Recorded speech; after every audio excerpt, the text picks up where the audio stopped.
Fadhbanna Saoire. Pictiúr a haon. Lá amháin, tá muintir í thuama suite chun bord tar éis an den air.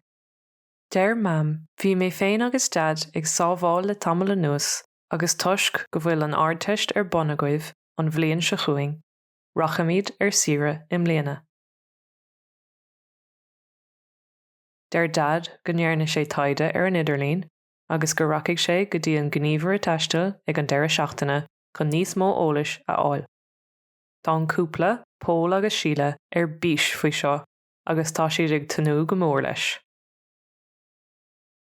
Pictiúr a dó.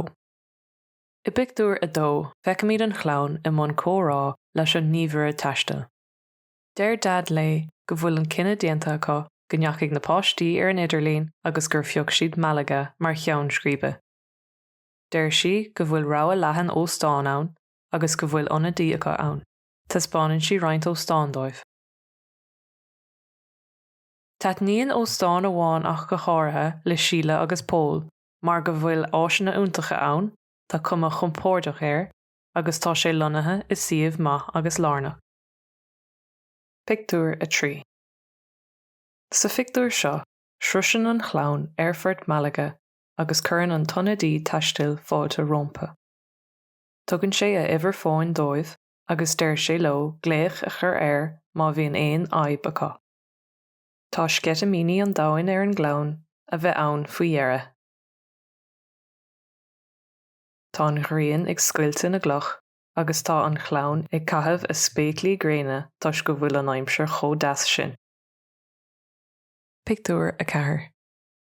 Téann muintir í thuama go dtí an óstáin dar bannam Hótel Sáil.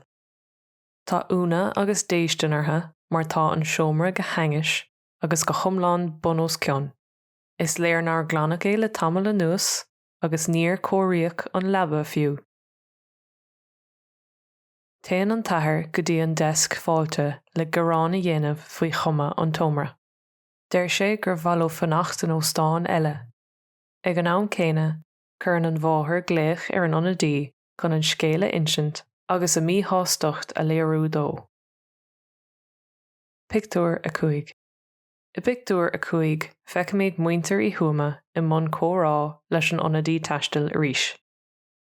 Gabhann sé a le scéal leo faoin óstáin agus míonn sé go bhfuil stalc ar siúl faoi láthair agus gurb é sin an fá nár glanach an seomra.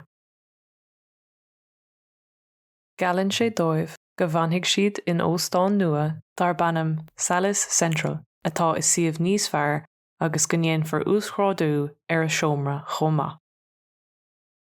Pictiúr a sé. Sa pictiúr dearnach feictear an chlann ag ligeanta scia ar thaobh na linksnáva ag an óstáin nua. Níl cias, cás ná cathú ortha agus lá bra brothalach atá ann. Tá siad lán sásta inis agus caitheann siad an lá ar fad ag sún na gréine agus ag snámh. Credann dad gur fíor an seanachal, is olc chun ré nach séideann do dhuine éigean. Ceistena. Cá bhfuil muintir í thuama i Pictiúr a dó. Conas atá an aimsir sa tríú pictiúr. Cad a cheapann mam faoin óstáin nua.